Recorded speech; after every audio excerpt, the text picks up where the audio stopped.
cloud of witnesses is something we read about in Hebrews, right? That's right. I have come to a interesting poetic idea of what that might mean in a practical way for us living on the earth. When I write a song that feels inspired and almost like I didn't have to even write it or think about it, it feels to me like I'm pulling it down. I'm taking like combinations of thoughts and ideas down and putting them together in a new order. And I think about the cloud of witnesses. I'm like, sometimes I feel like inspiration is just for a moment.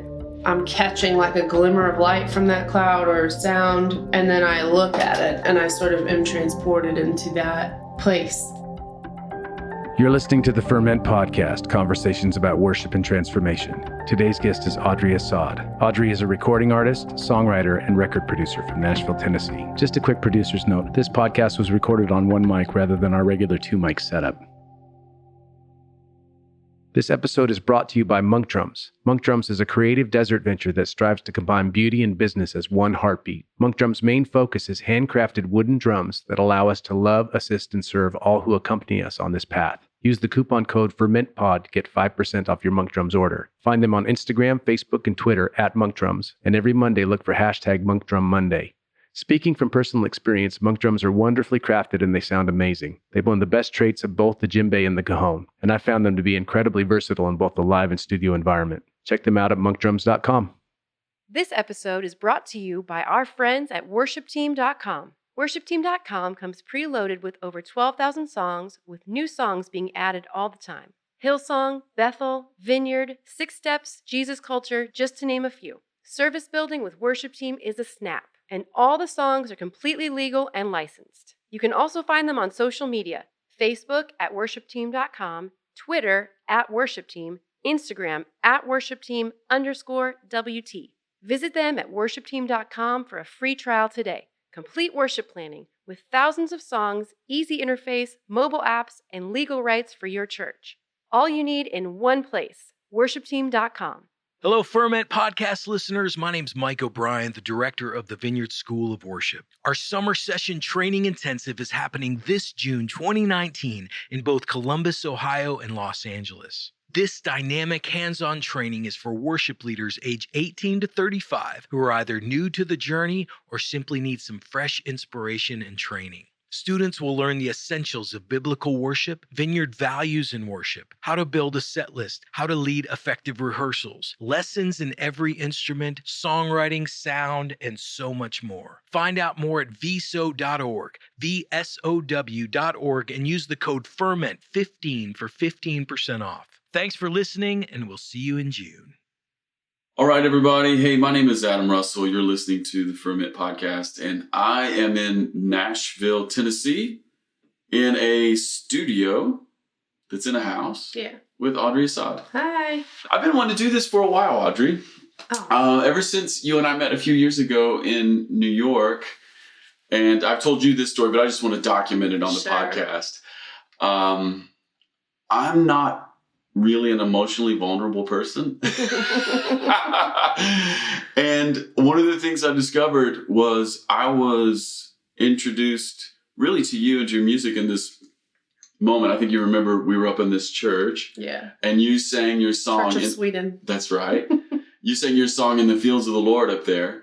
It was not amplified. Yeah. There was no sound system. It was being recorded. Mm-hmm. And I was overcome with like emotion and tears. Mm. And then I did sort of a deep dive into your music, and I've gotten to experience you as a performer a couple times since then as well. And I have just found I think the best way to say this is I am emotionally vulnerable to your music and to your singing.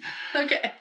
So I wanted to do this for a while. I've wanted to have this conversation because I think there's something that you have as a gift that is really special and unique. Thank you. Yeah. Before we really dive into the music side a little bit, though, we almost always start with where'd you come from? Yeah. How'd you get here? Kind of stuff. Okay. Where are you from? From New Jersey. Yeah. Born and raised. Lived there till I was 18. And then I spent some time in West Palm Beach, Florida for 6 years because my parents moved down there. I'll go back to Jersey in a second. But I went from Jersey to Florida to Nashville. I've been living in Nashville about 11 years. With a 1.5 year stint in Phoenix, Arizona, in the middle there somewhere. I still haven't lived in the Northwest, but I've made it to all the other quadrants of the country so far. So maybe that'll happen in the next 5 years. So yeah, I was raised in New Jersey, and it's, my context for my whole religious upbringing and like urban Jersey or suburban. Well, at different parts, different times at different parts. So I was born in Secaucus, which is right outside Newark, and then lived in Jersey City. So that's urban Jersey for sure. And then we moved to the suburbs when I was about 6 or 7 years old. So I was mostly raised in suburban New Jersey in a town called Scotch Plains, which, it's a little New England town, Italian, Irish immigrants, mostly soccer town, all the things that I think people don't know much about New Jersey usually. But if you've been to Jersey, you know those towns. Yeah. The little Cape Cod houses, and George Washington stayed at the little inn on the main street during some battle. Always, right? All of those towns are soaked with a certain kind of history. Yeah, Union battles. So. That's right. And then what was your sort of religious upbringing? Were you guys a family of faith? We were. Yeah. My dad was a refugee from Syria, and he had been raised actually Christian Missionary Alliance for the majority of his childhood in the Middle East. And then when he came to the States, he was kind of adopted, informally by him and his family. Were sort of folded in by this guy who had been sending checks over to the Middle East because my dad was in a sponsored child program. And they were very poor. And so there was the one person he knew when they came here. And they went to a church. He basically he got them involved in a church community that I was raised in called Plymouth Brethren. So that was how I was raised. And my dad just kind of stayed there, I'm assuming because he knew no one else. Yeah, that makes sense. Yeah. Yeah, that was his contact point. And so he was just sort of enveloped and wrapped there. Yeah, and my uncle is still part of that, and my dad's twin brother. And then until she died, my grandmother was, so that definitely was and my mom's whole family as well. So your dad met your mother in this community? At a Bible conference in Grove City, Pennsylvania, at Grove City College, but it was a Plymouth Brethren conference. And I went to that conference every summer of my life till I was about 19. So it was like their big gathering. Yeah, I mean, it's like 1,000 people. Yeah. That's it. But yes. Whatever that And there are people from overseas. I mean, it's small. It's a small denomination, although it is global. Got it. They're in probably almost every country, to be honest. Got it. Wow. Okay. So I'm not really all that familiar with Plymouth Brethren. What does that mean? In the sort of cornucopia of spiritual expression in America, or maybe even globally, what is their contribution or vibe? We are, I think, famous without people knowing who we are, if that makes sense, because the person sort of responsible for the genesis of Plymouth Brethren is a man named John Nelson Darby. Okay. Most people who have studied Protestant theology will have at least encountered him once or twice because he was responsible for propagating the pre-tribulational rapture theory. Got it. Yeah. And so that is our heritage. We come from his ideas and movement. So was eschatology a big thing? Yeah. Okay. So did that loom large in your childhood? Absolutely. I mean, we were dispensationalists, which is, another, it's a hermeneutic, essentially, a way of looking at both the Bible and history through the lens of this kind of idea that God works in these specific dispensations of grace. And so we studied charts of that as children. There's these big epochs of time. Yeah. And so it's like we study, and then we believed that we were living in the last dispensation before the tribulation. So we studied Revelation at least once a year. Okay. In depth, Was that scary? Okay, yeah, I was going to say, because I thought it was. Maybe not everybody did, but I But did. you experienced it as I internalized it as terrifying for sure. But also very important, so I was very focused on all the things that become urgent when you believe something like that. Yeah. Because we also believed that you could not, once the tribulation came, if you weren't raptured, you had no chance. We were not second chancers. So like, if you were, if you were not raptured, then you had to endure the next 7 years, but like you were definitely going to hell at the end. So like, man, that's even worse. I know. That 7 years is actually worse than hell, right? It's actually worse because you know it's coming. You're like, if this is this bad. It's like those things in the movies or, you know, those little thought experiments. Do you want to know when you're going to die? Totally. Would you like to know the date? It's Would you like to know, but have to wait because killing yourself would be, I don't know why I wouldn't kill myself in that situation. I feel like I should put a content warning here, but I'm like, if I know I'm going to die and I know I'm going to go to hell, then like, why does it matter anymore if I commit the worst sin ever? Yeah. You know, but I was so terrified. I took it very seriously. And so I was a young evangelist because I didn't want any of my friends to go through that. Well, listen, you know? at least you were consistent with your belief system. Yeah. Oh yeah. I was 7 years old and witnessing to my friends and I was like, I don't want them to go to hell. This is so precious. I presented them with such a simplistic thing. I was sort of like, you need to just acknowledge that Jesus is God and that he's your Lord and Savior so you don't go to hell. You know, it was a very like, that's the way I viewed it for myself. It was mathematical. Yeah, transactional. Yeah, absolutely. Because I mean, I don't know, I want to say it's more or less how it was presented to me, even though I heard about the love of God. I mean, it was contrasting it against this kind of like very colorfully painted, terrifying image. And so I think that's just something that happens when we take the gospel of the kingdom, if I could frame it that way, and do the thing that sort of happened perhaps uniquely in America and just reduce it all the way down to the gospel, which is really don't go to hell when you die. Right. Right? That's what we mean. Don't go to hell when you die. Right. That's what like everything is about getting a person to say this word or these words, shake the preacher's hand, get baptized, and then you don't go to hell when you die. Exactly. And it's like you can talk all day long about how it's different than that, but if what you boil your message down to is that, then I mean, I don't know. I think a lot of people grow up in an environment where that's the bottom line. That is. Well, I actually think that what we're talking about right now, and even this idea, is one of the main reasons that so many people, especially in their 30s and 40s, and even beyond that, but especially in their 30s and 40s, are, you know, quote unquote, deconstructing. Sure. I mean, I've done that. Well, guilty. Same. Same. And I feel like I'm come out from the other side of that now. I think I am too. I really do. But I think that so many people have had these experiences of having to question everything because we grew up with such a reduced... The foundation of everything turned out to be ultimately kind of a self-protectionist or like calamity driven, you know? Mm-hmm. And I think when that's the base, whether or not it was what was preached or just how you internalized it, because I've come to see that it almost doesn't matter what someone says to you because how you internalize it is how you end up living it. That's right. And the way that I internalized that was...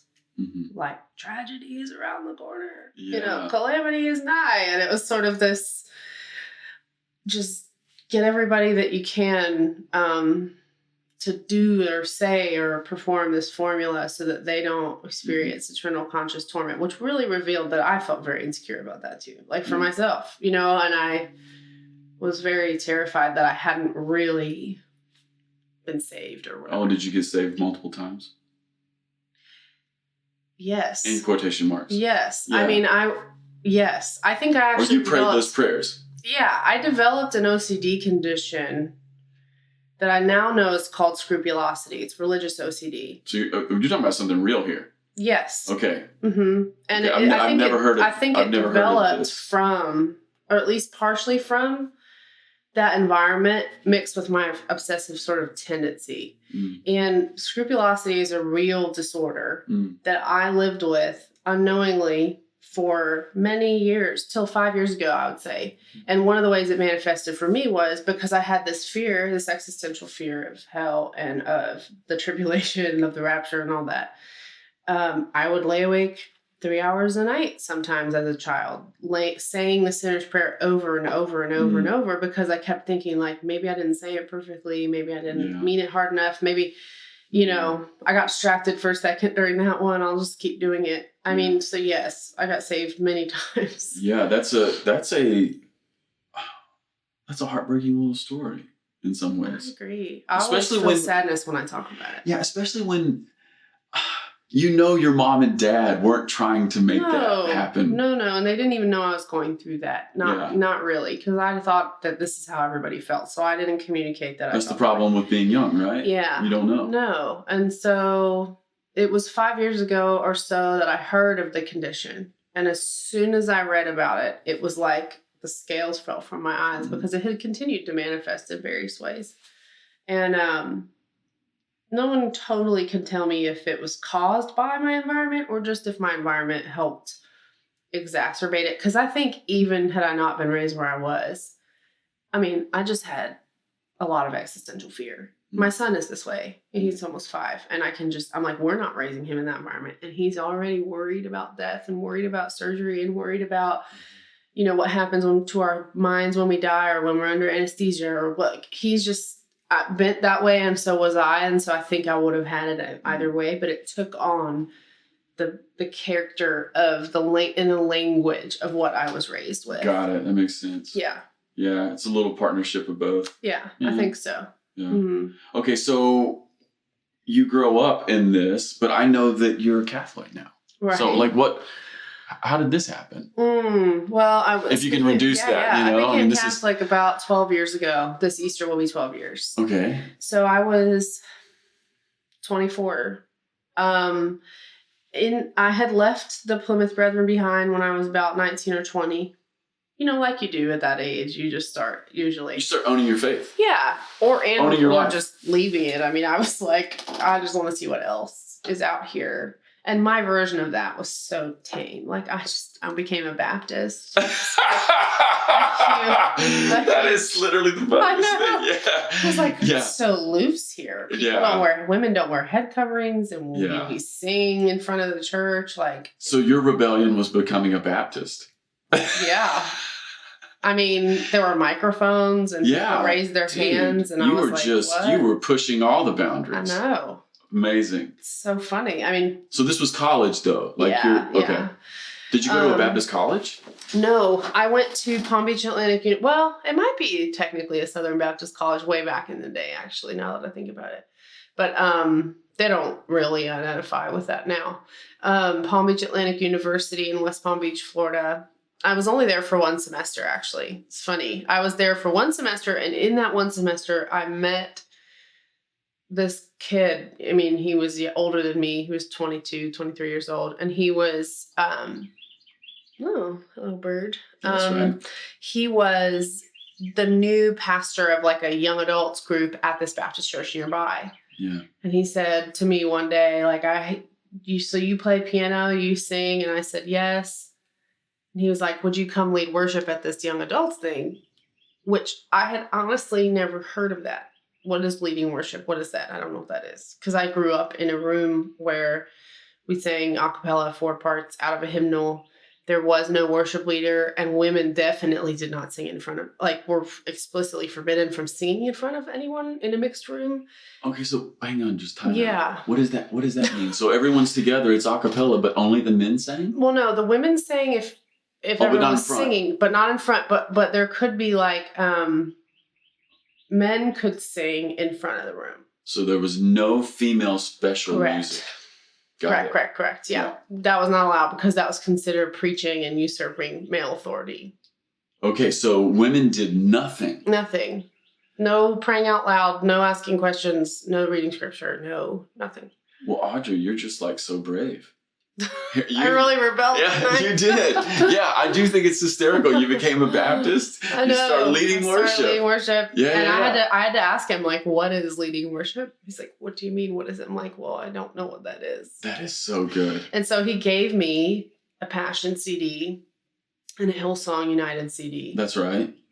And it was the one with Jesus, you are my best friend on it. Do you remember that? Jesus, you are my best friend. I don't know that one. And I was like, this is wild, Yeah. And but did you grow up with, so just taking off that lyric there, did you grow up with sort of the concept of or a highly personalized God, highly personalized Jesus? No.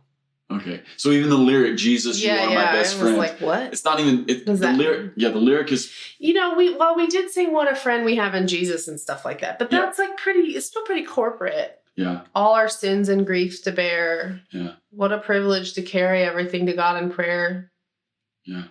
It's like, it's still very formal, you know? Yeah, it wasn't super personal. Informality, definitely not. It wasn't warm. No. Yeah. But I do really miss, I will say, another side note, I miss that singing because everybody sang, everybody knew how to sing because we grew up around it.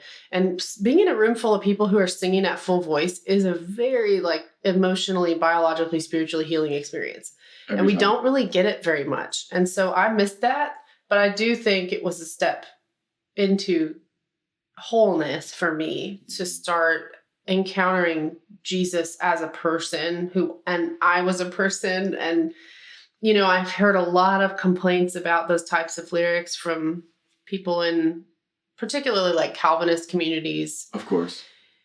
But I just know that for me, I mean, at that moment in my life, I was like, I was bowled over and healed by that, you know, in a certain way. It's still healing for me. Yeah, I went through, as we mentioned a moment ago, like a pretty intense deconstruction phase for about 5 years. I've come back out of it, and I think things feel a lot better, you know? But I realized that one of the things I couldn't give up in deconstruction was a personal Jesus who loved me. I could not let go of that. Yeah. You know? Yeah. And to sing is really important. I agree. Yeah. So Jesus. Totally. Yeah. Like one of my favorite songs out of like whatever you want to call it, vineyard. I don't know if it's a vineyard song. I think so. What is it? What a Friend I Found. No, that's Martin Smith. That's in my opinion, it's a great song. It's a perfect song. Oh, I like can't even get through it. I mean, even through my whole deconstruction, which honestly probably, if I could encapsulate it to a time period, it lasts about 7 years, long time. Yeah. And the whole time, if I would be somewhere and would sing that, I would just not be able to make it because I was like, this feels so... It felt untrue to me at the time, but so beautiful that I wanted it so badly, you know? And I was like, oh, like this is painful, you know? Yeah. But so yeah, I had Napster at the time, you know? And so I started like downloading everything I get my hands on. Sorry, everybody. Yeah. But I bought CDs and I went to Passion Conference and I learned how to lead worship watching Chris Tomlin and Christy Nockels and, you know, would come home fired up and writing songs. And so did that kick off songwriting for you? Yeah. So you just felt like in this space of like, hey, please lead worship. You go see Passion. You felt permission? So actually, I have to mention this part because I think it's important. So right around the time, about a month before I met this guy, maybe a month before, because it was January of 2002. I was 19 years old. I was about to start school. So I was about to meet this guy, Steven. If you're listening, Steven. What up, Steven? So I was deep in some like horrible shame battles. And I had a pornography addiction in high school that was it wasn't as much of an issue as a behavior at the time, but I was crippled by the shame from that experience because I had never told a single soul. I thought I was the only woman in the world experiencing this. I mean, I just had all kinds of like shame and compulsive behaviors coming out of that because I had this OCD condition. So I was like plucking out all my hair and like, it was just this really, but no one knew, you know, I was very outwardly, you were the put perfect together. Christian kid. Yeah, you were put together. So someone had given me a copy of this book that I don't even know if I would recommend because I don't remember almost anything it said, but it was called Secrets of the Vine by Bruce Wilkinson, who wrote The Prayer of Jabez. And it was sitting on my shelf for years. And I was like, just sort of resistant to it for some reason, you know? Yeah. And then one night at like 1 a.m., I picked it up and it was basically, it was just a little short book about the parable of the vine and the branches. Yeah. It was the first time it occurred to me that the vine and the branches were connected. That's right. I was like, oh, I mean, all this time I've been thinking like, you're way up here and I'm way down here. But that's not really true. Yeah. It was my first experience of oneness and unity and like communing with God, honestly, really, in any real way. And so it was where I got the bravery to start talking to friends about what I was experiencing. And I talked to my parents. And then I started writing songs. I had never written a song. It never occurred to me to write a song, really. I tried a little bit when I was in high school, but like for fun. I never thought it would be my living. I never thought it was my calling. None of that, you know? And so I started writing music, and then I met Stephen, and he said, would you lead worship? And I was like, what is that? I got the CDs. I printed out a bunch of charts, clumsily like strumming my acoustic guitar, you know, with 10 other people. And that was where it began. Amazing.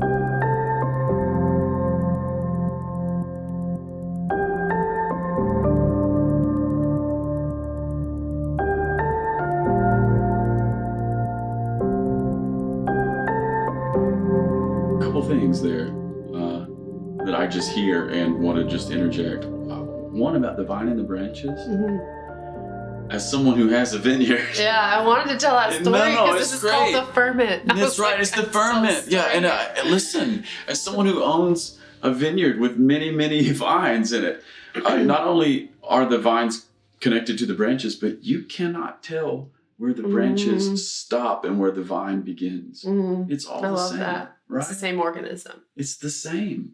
God, it was the first time I'd ever realized it. I'd read that story many times. And I'm pruning right now, literally. Yesterday afternoon, I'm pruning my vineyard. I mean, you can't not think of John 15 when you're out there. I'm just walking along. Totally. And I needed that language. It really spoke to me about, I felt like the pain of being vulnerable and honest about what I was experiencing was going to heal me. And it was like, oh, if you want me to stop, like me encountering you in this way and then embarking on a journey where I'm leaving this way of living behind, whether it's pornography or the shame or the whatever, all of that is because I'm connected to you. That's right. And you love me, not because you are trying to punish me for my wrongdoing, you know, which is how my attitude had absolutely been. Yeah. I was so terrified of God smiting me. You know, I was like, God doesn't like me. Jesus like stands in the way of God. Mm-hmm.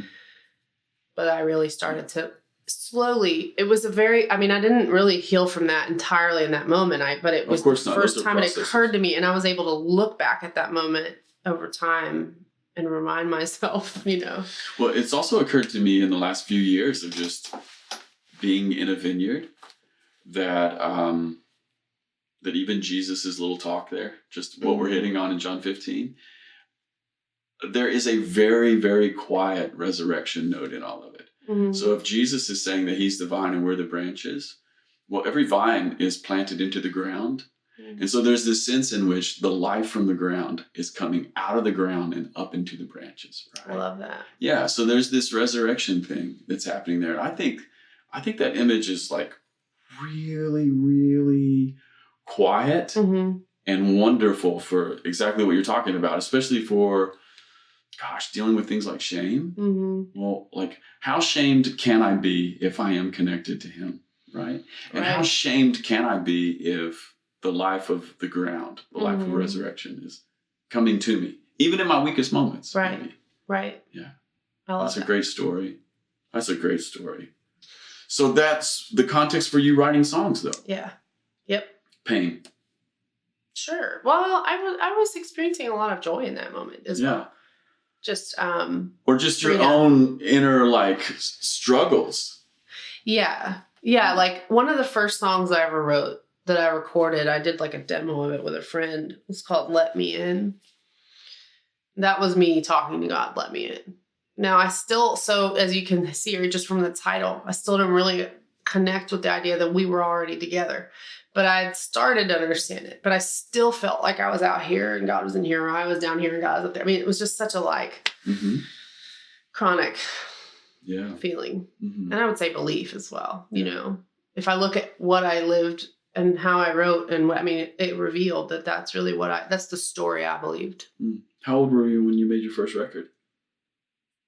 Really, I was 24, 23.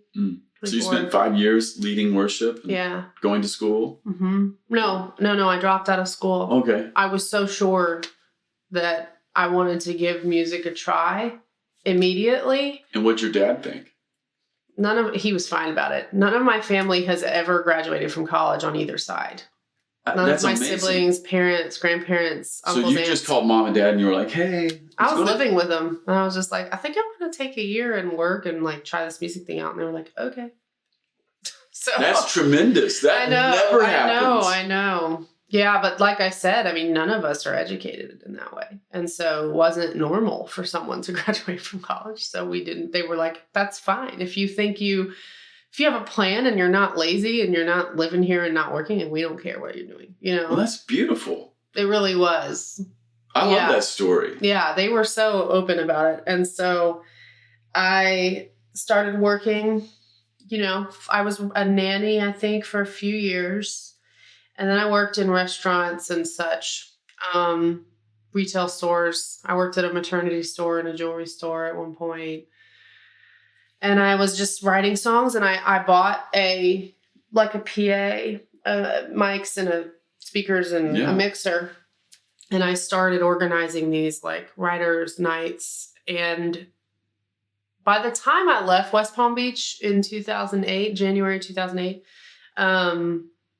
I was playing it hit a ceiling. I was playing like 5 times a week. And I was like, I think I need to move somewhere where there's a little bit more headroom, because I'm not ever going to become the type of artist I want to be here in this town, even though it had been my incubator, So the last month I was there, I played like a farewell show if anybody listening has ever been to West Palm, there's a place called the Harriet Himmel Theater downtown. And I put a guitar case literally out on the end of the stage. And my friend Mike Donahue from 10th Avenue North, who's from Florida, or he went to school there, so that's how I know him. He played and I played, and I was like, I want to make an album, trying to raise some money. I mean, Kickstarter didn't exist, so this is what you do. And I made like $4,000. Yeah. It was crazy. And then over the next couple days, and everyone wrote me these notes. I don't know whose idea this was. No one even Venmo'd you. No, it was cash only. Yeah. And like then I don't know who gave this to them. I was at the time helping to lead worship. Even though I had already become a Catholic, I was still helping out at this church that met there. It was like called Christ Fellowship. And it was like a non-denominational, so they were helping with the event, and they handed everybody these slips of paper, and everybody wrote like their best wishes for me as I went to Nashville. It really felt like they were like, we're sending you, Yeah. That's a whole other conversation, working at a non-denominational church part-time when you're a Catholic. But that's like 2 questions away here. Yeah. I know. And so I made an EP in Nashville. I paid for it with that money and with some other money that I had a couple of friends that lent me some money. And that was the first real recording that I ever made. So that's amazing. 12 years ago. 11 years ago. So let's go back to this Catholic idea here. Like, you came out of the Brethren. You became a Baptist. Then I became a Calvinist. What? For 2 years, I went through my Calvinist phase. Okay. I was really attracted to. Went to a Presbyterian church. I was really attracted to the kind of sobriety of it, because I loved the sort of relative freedom of the Southern Baptist Church. It's so funny, but I was like, I kind of miss this like gravity, and I found it at this Presbyterian church near my house. And interestingly enough, the pastor of this little PCA community was an ex-Catholic who has now reverted to the Catholic Church. And he had his Presbyterian moment. He sure did. And I remember, I mean, I'm not trying to compliment myself, but just state a fact. I am such a researcher. Yes. I do not do anything without diving all the way in. Nothing. I mean, not a diet change, not a religious motion, nothing. And so when I went to this Presbyterian church, I was like, can I please meet? It was only like 70 or 80 people. can I meet with you and the elders? I want you to draw out for me. I want you to draw your soteriology out for me on the whiteboard. And the elders. Yes. So you're like 22? Yeah, 21, 22. I And want to was meet with the pastor and the elders. I want you to draw the soteriology of Presbyterianism on a whiteboard for me. Yes. And I want to contrast it with the soteriology I was raised with and the soteriology of Catholicism. So we made a big diagram at one of the elders' But you were house. interested in Catholicism at Yeah, I this was point. interested. Okay, got it. But part of the reason I got so curious, although I had already been curious, is that I went to the church website and there was a big old fat picture of John Paul II on it. Like the Pope. And I was like, what? On the Presbyterian? Yeah. And I'm like, what the heck? Because like I started to say the other word. Oh, you're fine. What the hell? That's right. That's right. I'm like, I know that Calvinists don't like Catholicism, so what is going on here? You know? And so I talked to the pastor about it, and he was like, well, I mean, I don't believe in a lot of the doctrines of Catholicism anymore, but I really value these different things, and so we try to incorporate them into our tradition. Was it the sacramentalism? No, not exactly, really? Although they did practice some version of sacramentalism, but I mean, it was pretty far away.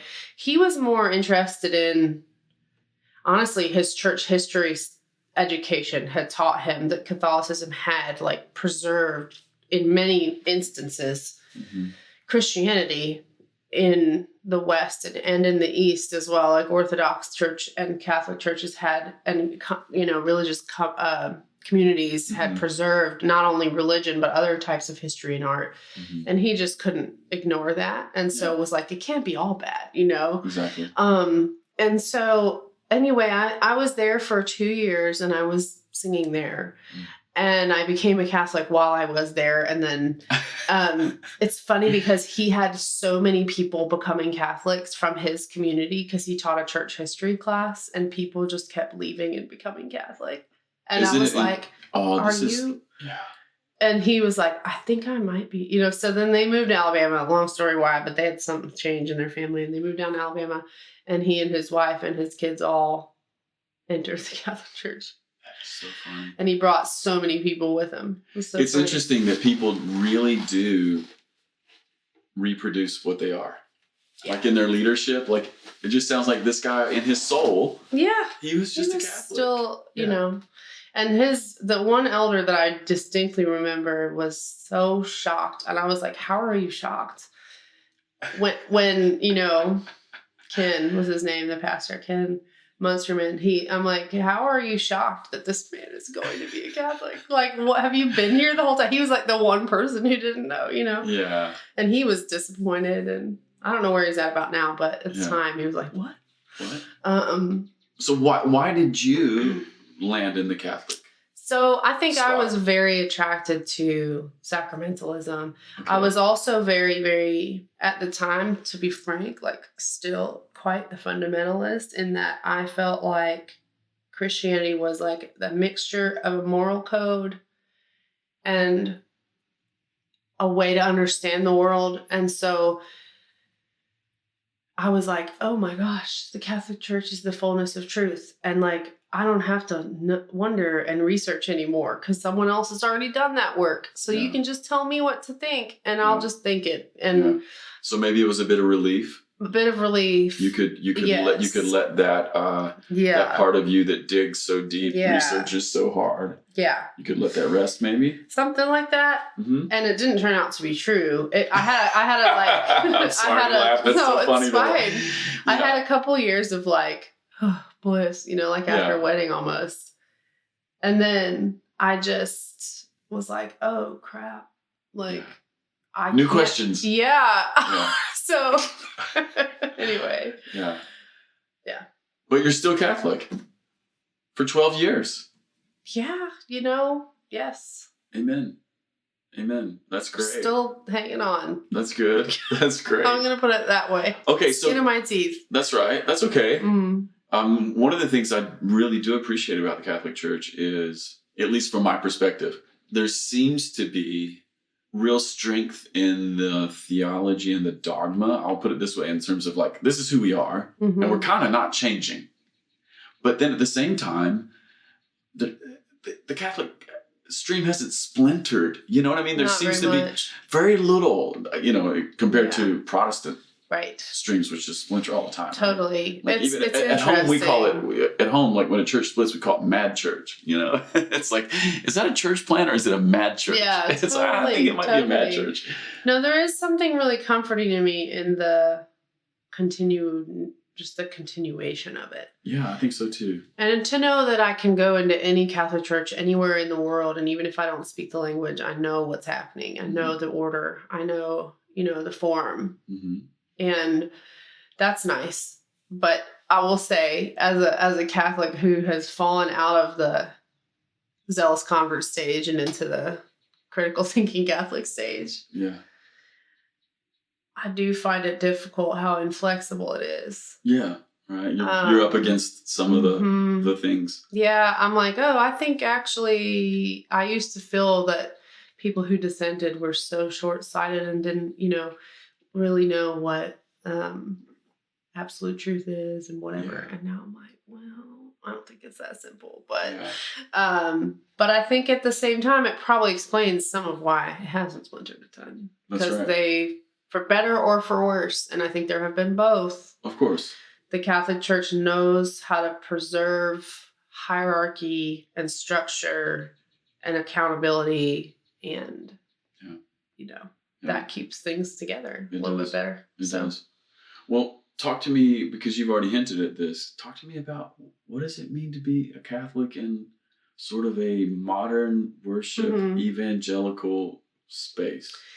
It's a little bit. Because you're in both spaces. You have a foot in both worlds. Yeah, I do. Absolutely. It's a little bit like being a circus animal at first, because when I entered the kind of like mainstream worship industry, I've always existed on the fringe of it. I've never been right in the middle where everybody, the most successful, but I've interacted with and worked with, some of those artists that inspired me so early on, which is so amazing. And everyone's just kind of looking at you like a little cross-eyed, like, what do you mean you're a Catholic? I thought people only became non-Catholics. Yeah. I didn't know people became Catholics as adults, And there were people who were extremely not okay with it. I mean, there were moments like when I was on a major record label where I would go to radio stations and they would be like, you may not mention this, No way. Mm-hmm. Don't say the C word. Just don't, even because we will have so much flack from the people who listen to the station, especially in the South, Of course. And so I was like, I mean, I don't need to mention it, but that's kind of strange, Mm. But I've quickly learned that there was a lot of anti-Catholic bias in a lot of the Protestant church. And honestly, for some pretty understandable reasons. Mm-hmm. So I have a lot of compassion and sympathy, I think, for people who were burned by their experience of Catholicism or their parents' experience of it. Because it can, in certain communities or places, be an incredibly rigid and like formal and legalistic place, actually. Mm-hmm. So I've come to a place where I've realized, I'm like, I think as much as the inner like researcher in me hates this conclusion, people's paths really are all different.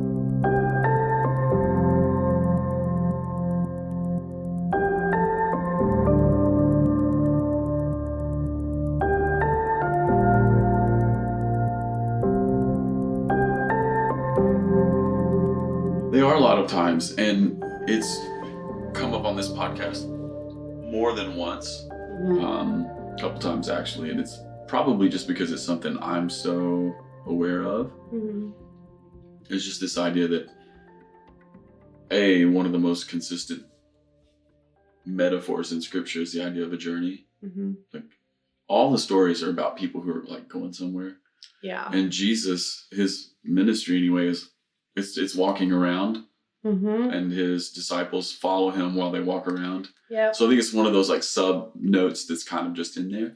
But like even in my own life, like my mother and father my dad was a non-practicing Baptist. My mother was Church of Christ, borderline fundamentalist. They got radically saved in the charismatic renewal of the 70s. Mm-hmm. My sister and I grew up really charismatic. Yeah. Very charismatic. And then we went to a sort of like a Church of Christ Christian church when we were in high school. Mm-hmm. And now I'm in sort of a charismatic movement. And the last probably 6 or 7 years, I've been most fed by Anglican theologians, Catholic theologians, contemplatives, and mystics, right? And so my journey is not that I'm no longer charismatic, but it's like... Maybe you're just more expanded. I mean, yeah, absolutely. But it's this idea that everybody's going to go somewhere. Yeah. Right? And you can't, honestly, I feel like a lot of Christian movements not only try to experience and practice the beliefs they have, but they try to prescribe them to everybody. Yeah, and it's like, it's hard to say how a person comes about. Absolutely. A faith or an experience or anything. Absolutely. The Catholics that I met that introduced me to Catholicism anew anyway, because I had been around it in New Jersey, but I was like, oh, those people, they don't even go to Mass. That was my experience. Yeah. And I met like some devout, faithful, alive Catholic Christians, and they were charismatics. They were, and that was my intro into the kind of charismatic movement. It kind of all happened at the same time. I had a charismatic, I don't want to call it a phase either, but the first time that I dove into charismatic spirituality, because I would say I still practice. I mean, I'm a contemplative, mystical type of person. I've just had too many mystical experiences. Yeah, exactly. I'm like, well, I can't really. I can deny whether I think they're related to God, but I can't deny they happened. That's right. It's just so.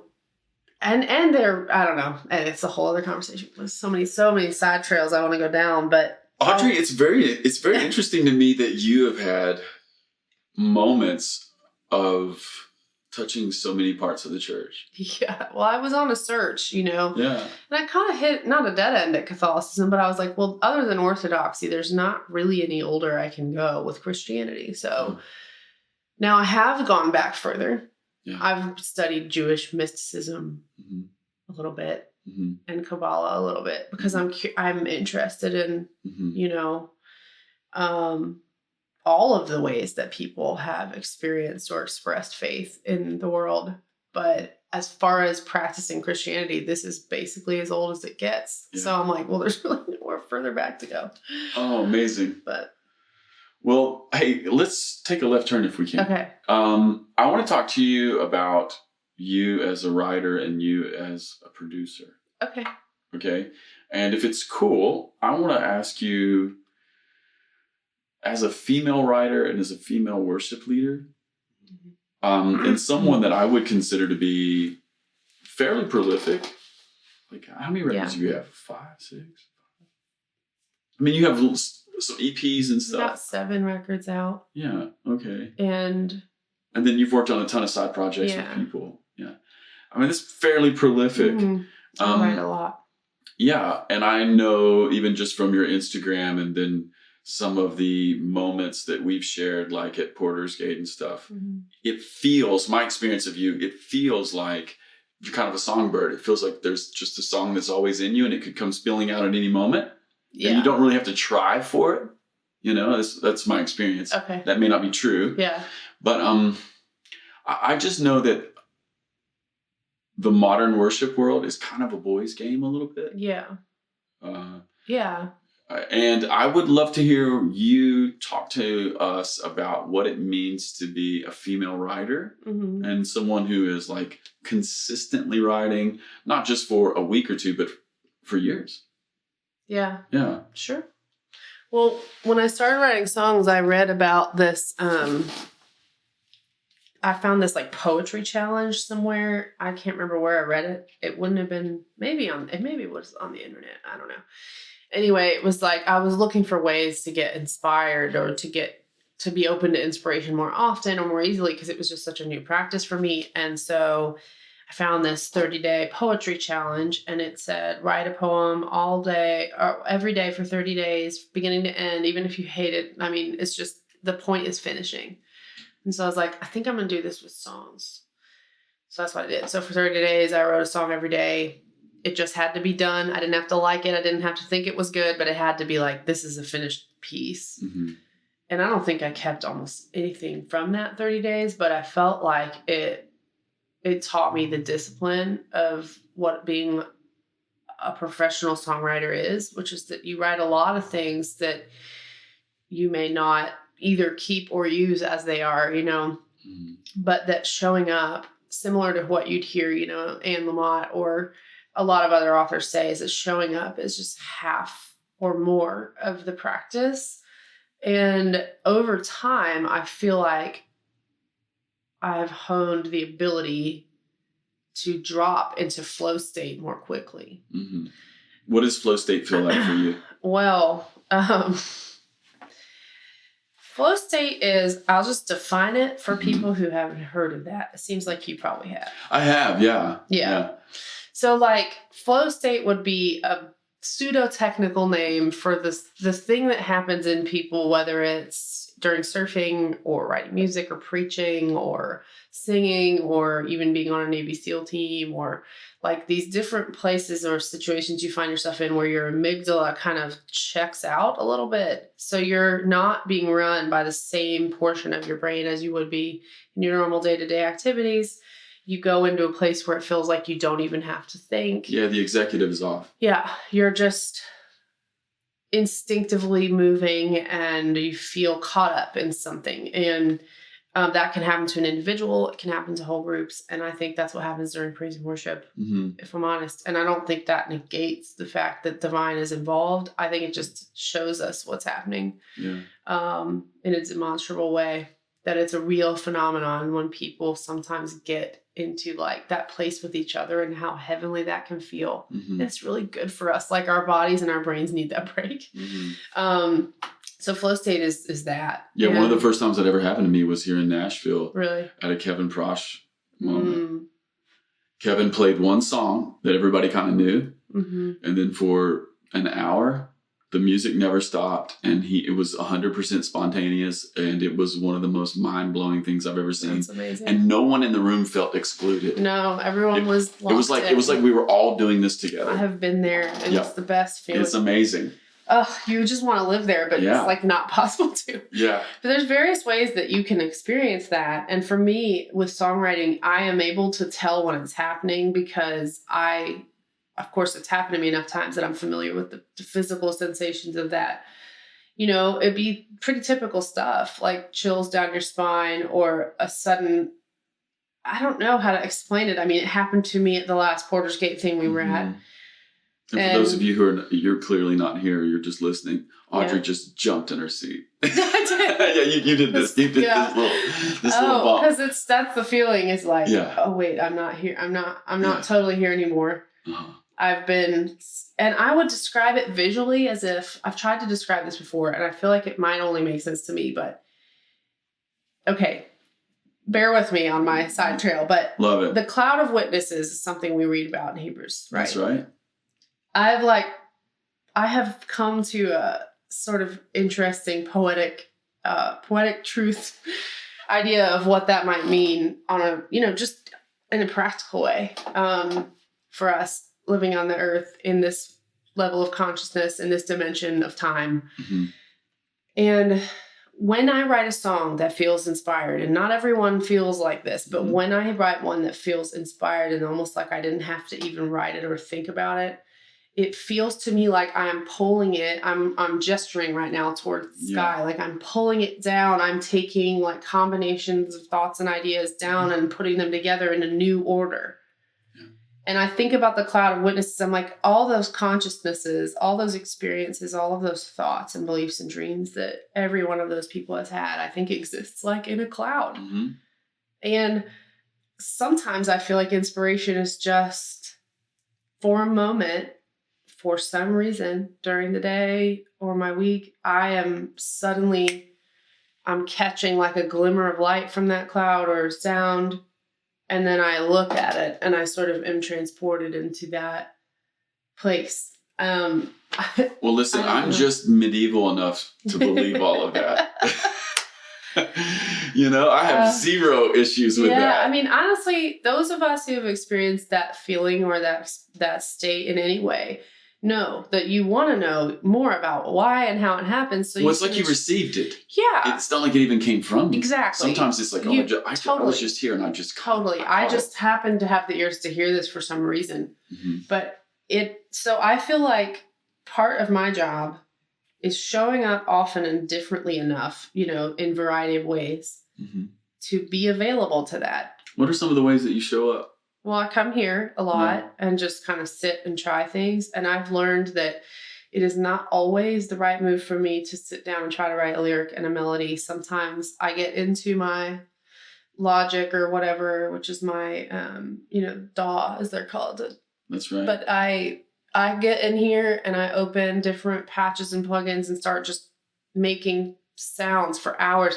Sometimes I'll do it for hours. Like, I get so lost in that. And that is where a lot of my songs come out of now, is that I sit and just make sounds. You're looking for inspiration. Yeah. And something will just take hold. Not every time, not every day, but that practice has worked. Do you ever have to leave here?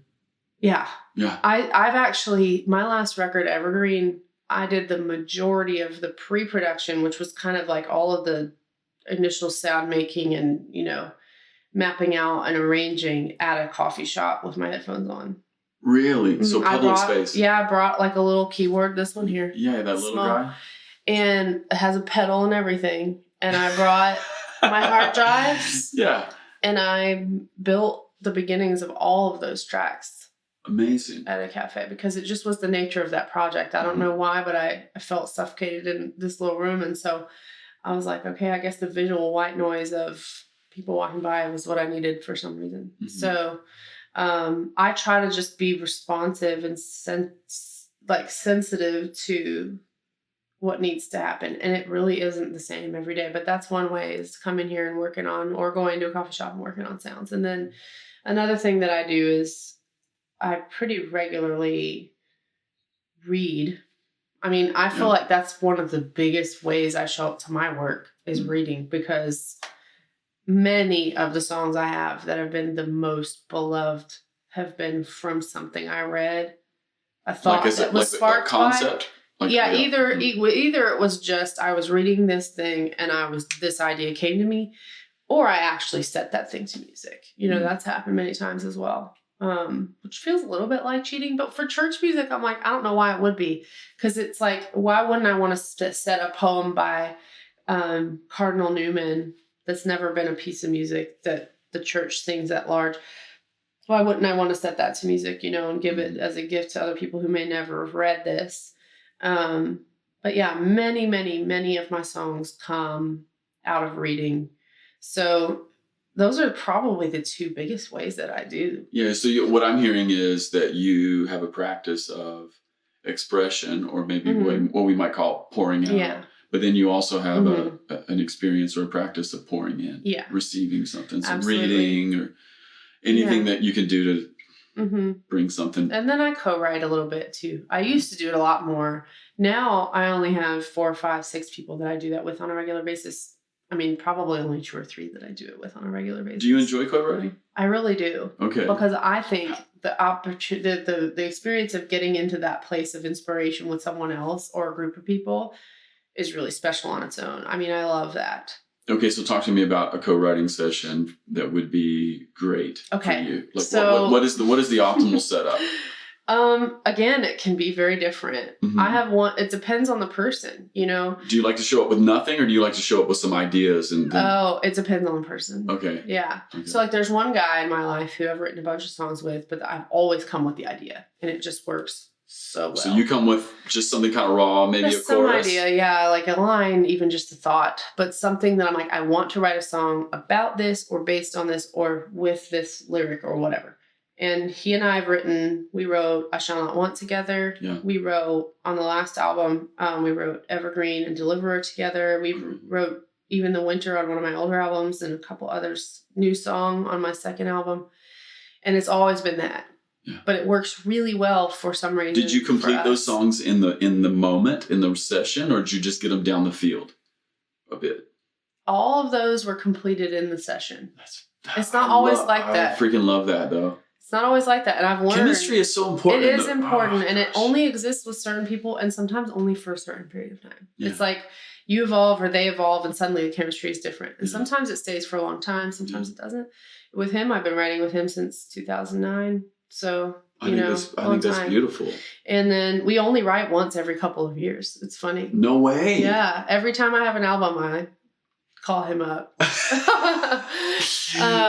And then I have another friend. So maybe you should call him twice. Maybe a year. I should. I don't know. I know. You know? Maybe I should. Twice a year. Funny. Put it on the calendar. I just I'm such a gut-driven person in spite of being such a researcher. I think maybe I research to compensate for how gut-driven I am, because I am like, I know what I need to do, and now I need to justify it. That's so funny.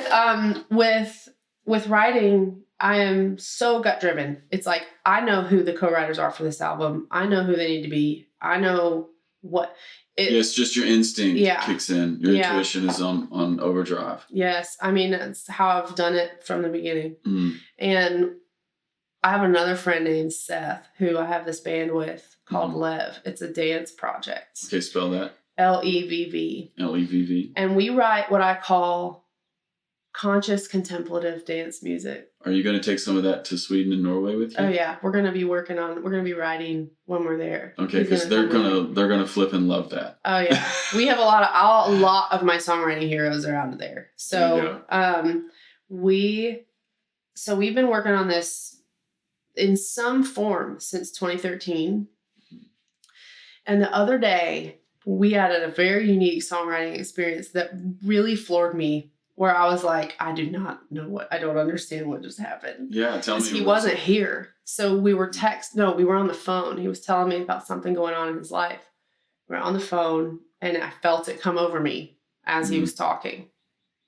And he finished talking. Like the song idea? Yeah, the song title, the song concept, and kind of some of the lyrics just arrived. Mm-hmm.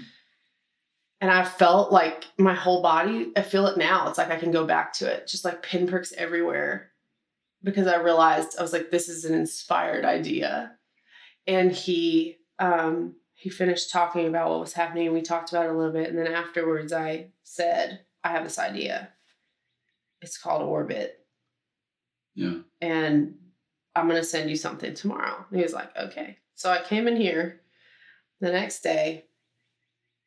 And it's like this much of the time with inspiration, I don't remember how I wrote it exactly, but I wrote this song, and it was just, so here's the weirdest part, as I said, the person he was talking about, I said, what planet do they remind you most of? Okay. And he told me, and then I said, give me 6 descriptive words about this person. Yeah. Color and texture related. He said it, and he did. And I wrote the whole song based on that. Yeah. And I Googled this planet, and I read all about it. And then I found that there was this moon that had orbited it temporarily for a few hundred years. And it just, anyway, long story short, I write this whole song and send it to him. And I'm like, I think this is one of the best things I've ever written. And I just would never have written it without you. Because I wouldn't have been, this would never have come to me. It's like the same way that sometimes I'm inspired and I plug into the cloud of witnesses in some way. There's a lock and key situation with certain collaborators where I'm like, only we would find this idea. That's right. So when I find one of those collaborators, I'm really, really grateful and really lean into it. And you know what I hear in the story that you just said? I hear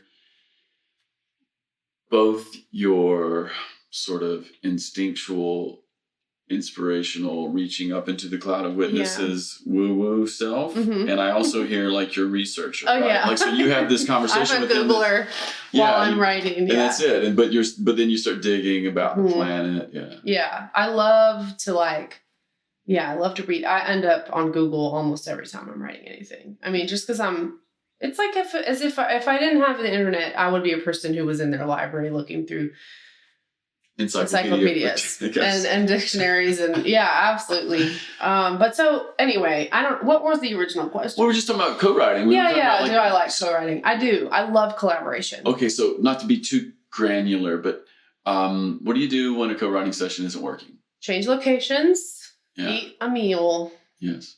I always also say to people during, like, hey, if we don't come out with a song at the end of this, it's okay. And I don't need it to happen. That's right. You know, we're trying out to see what our dynamic is. And it could be, and this has happened before, that we write this one time and we never write again. It could be that we write this one time and we only come up with half of it and we'll finish it. I'm working on something like that right now with somebody that we came up with a chorus that we love and hadn't written almost anything else except some chord progressions. But, you know, I think pressure kills it, you know? It does. I just like, so I always say something like that if it's a new person. Just sort of set the expectations. Yeah, that it's it can like, be hey, loose we're here to do some mining. That's it. If we find something, we do. If we don't, we don't. I love that. It's just part of the practice, so it's not a failure. And I think it really squashes out creativity. So.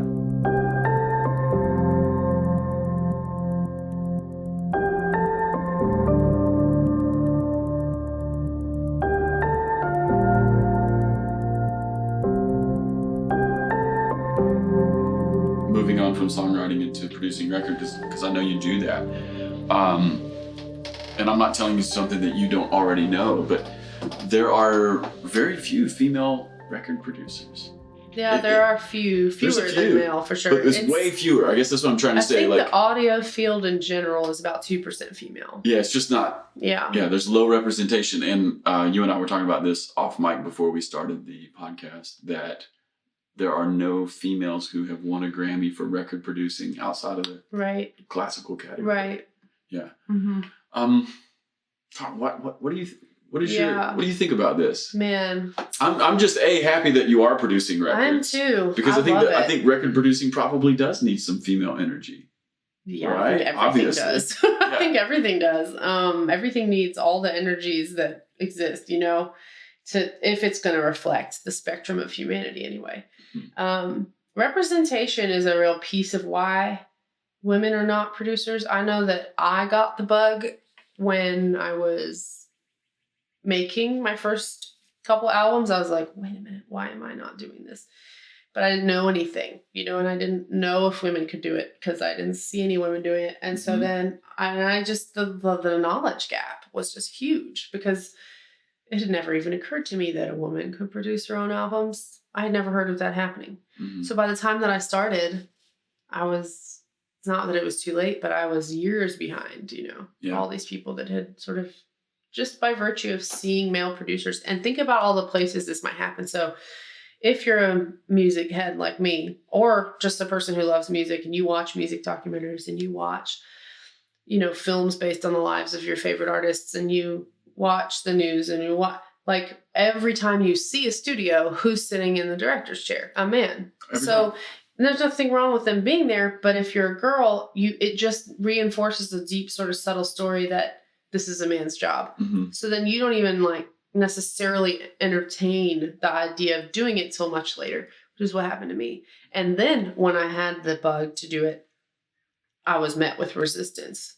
So from the executives I worked with, they were like, well, that's cool that you want to do that. But like these people have already worked and figured this out. So like, we'll get you some help. Afford. Yeah. We can't really afford for you to have a few terrible, you know, whatever. Mm-hmm. And so I heard them and I was like, okay, that's fine. And then I just started learning on my own, which is what I should have done anyway, you know, and by learning, you mean, learning the actual like software and learning. I just bought the software and started learning, you know, learning how to engineer. Yeah.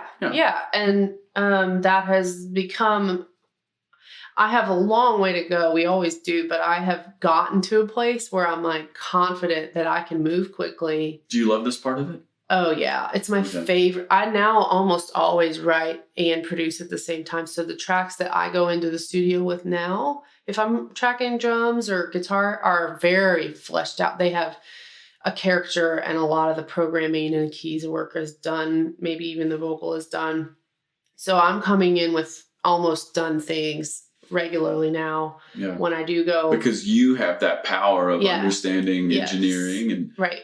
That's big. And I think women will start doing it more as other women are visibly doing it. And so one of the reasons I mention it so much is because I'm like, I think there might be, kids out there who need to hear that I'm doing this.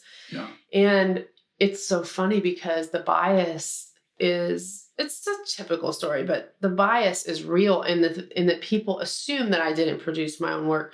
And then even when they know I produced my own work, I've had a situation a while back with a friend who knows this about me, and he's a feminist, I would even say. And it wasn't something that even made me angry. It was more like, it's how deep the bias runs. Like it runs in me too. Sure. Not just him, but like I played him a track that I was working on, and he said, "Who did you write this with? Did you write it with anybody?" And I said, "This guy, Eric." And he said, "Oh, did he make this?"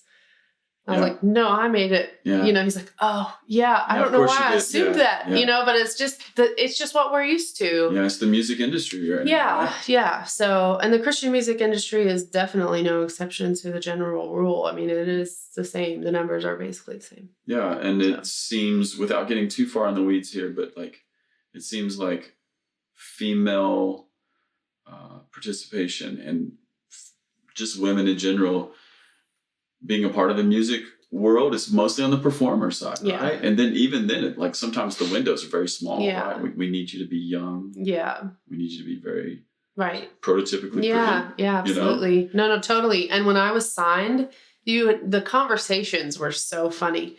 I mean, this is not intended to be a dig on myself, but I have just never been the prototypically beautiful woman. I think that I'm a beautiful woman, but I do not fit the narrow sort of societal standards for what that is for most people. And I've grown more secure with that over time. But like the conversations that were had around the record deal were funny because it was kind of like, well, we're definitely going to have to lean into the quirky, like Ingrid Michaelson thing because you're, it doesn't feel like you're really, how would they say it? And what were you thinking during these conversations? It wasn't painful. I was kind of like, okay, I understand. Do you know what they were getting at? I almost wish they were more upfront about it because I was like, I feel like you're trying to coddle me. I get what you're saying. And like, it caused some weird artistic choices because they were like, you need to be quirky. So like on the first album cover, I have yarn in my hair. Like, I don't wear yarn in my hair. You know what I mean? Yeah. So, like... Few people do. No, they don't. Yeah, this is not a thing. And so... And I'm wearing this just crazy outfit for me. I mean, it was just like, okay, I get... We're trying to make me look weird so that I don't look unpretty. Yeah. And then there was a moment where, with the first album, we had a one picture selected for the cover. And then they changed it like out of nowhere. And I was like, why is it different? And they were like, well, to be truthful, we handed out a copy of each photograph to every man in the building. No. And asked them which one looked more flirtatious. No. Yes. Audrey. And I was like, that's a tough story. It's a weird, that dynamic became the biggest reason that I ended up. Basically, I took a risk and decided, I was like, I am going to refuse, to engage with a lot of these things. And if they throw me out, they throw me out. And that's what happened. I got let go, but actually I wanted to be let go because I wanted to be on my own and make my own decisions and drive the process myself. But in the season where I basically dug my heels in and was like, no, the feedback was interesting. Wow. They were there. I started asking more questions about money. That was not received well at all. And it happened because we went and did an event in New York, and I knew the budget because I asked, and the budget was $8,000. And we spent all of that on rehearsals and musicians, and we were making a live EP or whatever, and lodging and meals, and like we were maxed out, itemized. I saw the whole budget. I knew what it was. And then they were like, let's go out to dinner after the event. And I looked at the bill because I went up to the server and said, can I look at the bill, please? And it was $5,000 for dinner. Yeah. And I was so angry that I fell asleep at the table. Yeah. I shut down completely. I was like, oh, Yeah. I have to recoup this money. Y'all don't have to recoup this money. You have a check that comes to you every year. I have to make this back. Yeah. And it was like, it occurred to me for the first time that I needed to take ownership back. And so I went to them the next week and I said, I'm coming to every marketing meeting every Friday.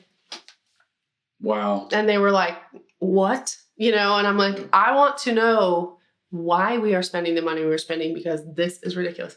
And it just didn't go well. Because you knew that you had to recoup. Yeah. And I'm like, they did not take it well. Yeah. I mean, the president of the company called me in and said, I have dropped many women for being far less opinionated than you are. Oosh.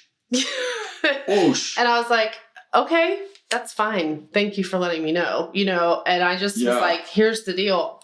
If I can't be involved, I'm not doing it. Okay. So how much of that do you think was you being maybe a prototypical artist and those companies just keeping artists out of those conversations? And how much of this is, do you think, like boys club and we just don't need that from you? It was a mix. But I will say there were several artists that did have like imprints and such, like label imprints or like a distribution deal with their own label, and they were all men. So I knew that there were men that engaged in this way. Yeah. But I also think there's a culture in major labels of definitely wanting the artist to just shut up and sing a little bit. So that's both. I think it was both, if I'm realistic. Yeah, so you're on this journey of not just being a female songwriter, but producing records and really taking ownership of the whole thing. Yeah, I mean, I think I somewhere in there I realized, absolutely. Yeah. And I think I realized, like, I have a vision and the buck stops with me. If I'm not happy with an album I put out, it's my fault. Yeah. And I can't continue to work in such an environment where, like, there's thousands of cooks in the kitchen. It's never going to be something I'm happy with, but it's still my fault. It still stops with me. And I just felt the burden of stewardship, I think, and realized that while that environment may be the environment for some people, it was not where I was going to thrive. So they let me go. They didn't renew my next option. And I launched the Kickstarter the day after my option ran out, and I started out on my own. Yeah. That's great. Yeah. Amazing story. Well, two more questions. Sure. If that's cool. One, what would you just say to female writers and female worship leaders? Maybe they're at a church every single week. Mm-hmm. And, maybe they're in their 20s or maybe they're older. Maybe they even have a baby or two. Mm-hmm. What would you like to say, if anything, to those writers and those leaders about taking their space and owning their female energy and the possibilities that really do exist? Well, firstly, I would say that feminine energy looks very different from woman to woman. And I think one thing that encourages tokenism is the idea that all feminine energy is the same. For example, unpack that. We need some feminine energy in our worship set, so we're going to have so-and-so come out and do the song about Jesus, the husband, or... Oh, yeah, got it. Yeah, yeah. So, like, feminine energy is always receptive. Submissive. It's always this. It's always that. That, I think... So there are a lot of women out there who are like, that's not my energy. And not that they would say it's bad to be receptive or that it's bad to be nurturing or that they're not those things, but that's not how they walk into a room or the foot they lead with, And so there are lots of different types of men and lots of different types of women. And so I think the most beautiful examples of church worship services are when you see different types of men and different types of women involved. You get a sense of the spectrum of what it means to be a human being. And so whatever version of feminine a woman is important to the picture, whether that is what people might stereotype as femininity or whether it is not. What's interesting right now, for me anyway, in modern worship, is sort of the classic female vocal or what we might consider to be classic female just way in the world of nurturing and tenderness and gentleness. You hear very little of that in the modern worship world right now. It's like it's all true. power. It's all power. And I think I've thought about that quite a bit. It's very interesting. I don't have that kind of voice.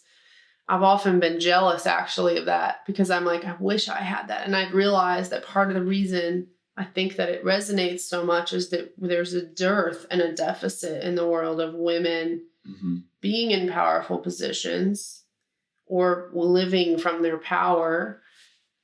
It's a whole other conversation, but I think it resonates with women in particular because they're like, that is me. I am that person. I have power. Well, the only reason I brought it up is I've been concerned that that young girls are thinking, well, that's how I have to be. Yeah. Well, see, that's whenever you get a homogenous representation of what it means to be a man or a woman, then people grow up looking at it and go, I have to be that way. Yeah. Either way, honestly. And it's like, I wish there were just more variety in general with men and with women. It's like every man doesn't have to be a warrior energy all the time. And every woman doesn't have to be a warrior energy all the time. Or like we can actually fluctuate and go in and out of different things. But it just shows you how much, and it shows you how much, I'm just wondering how much of this conversation is sort of rooted in what our wider culture is trying to tell us. Or a response to that. Yeah. Sometimes. Yeah, exactly. We'll fight the power, or like we're going to, whatever. And yeah, it's like, gosh, every man is trying to be a warrior. Every woman's trying to be a warrior. I've been thinking recently, what is going on in culture that everybody feels like they got to suit up? I mean, that's it's pretty obvious. We'll have to have that conversation it's pretty obvious, right?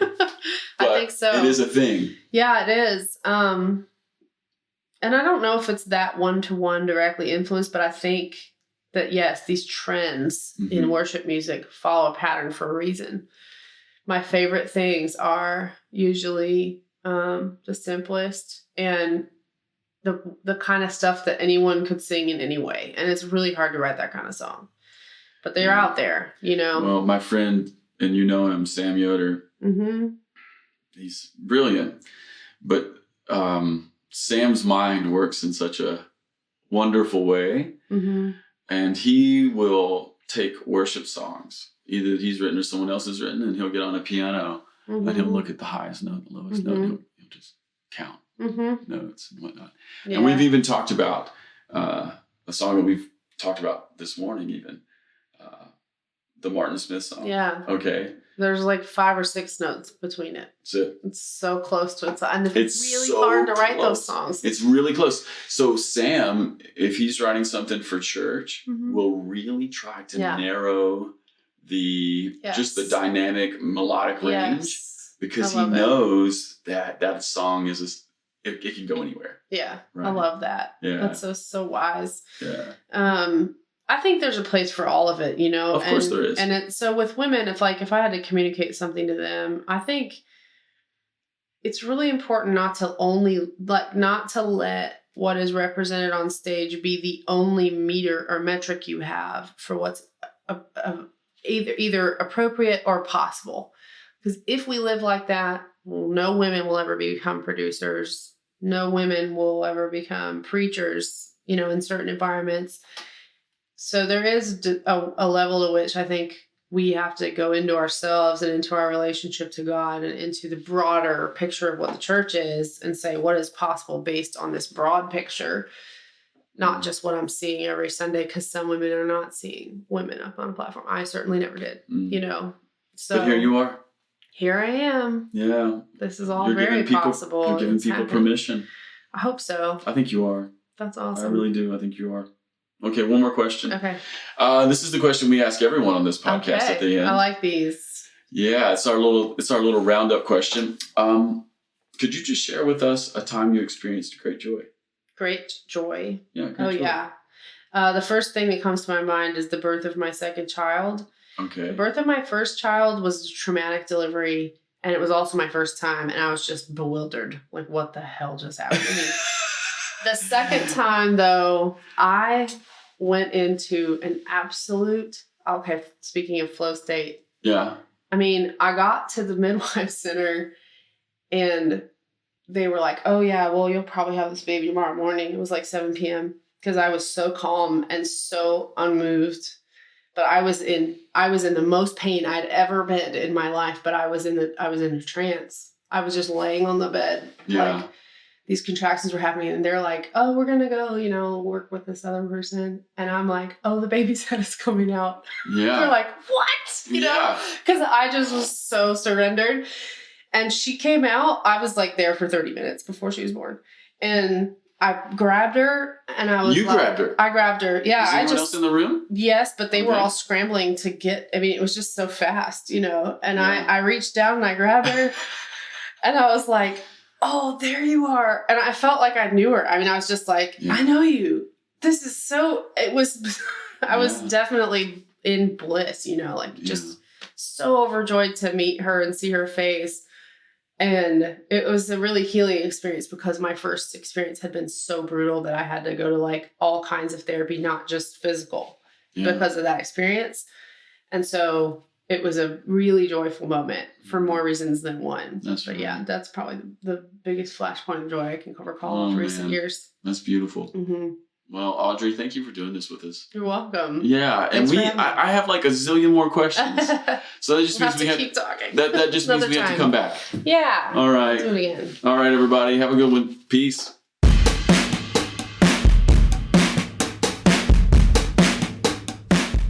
Hey everybody, this is Casey Corum, the producer of the Ferment Podcast. Thanks for listening. If you've been enjoying the podcast, I've got a couple ways you could really help us. First of all, review the podcast on iTunes or the podcast platform of your choice. This helps more people find us. Also, connect with us on social media, on Instagram at the Ferment Podcast and on Twitter at FermentCast. All right, people, see you next time.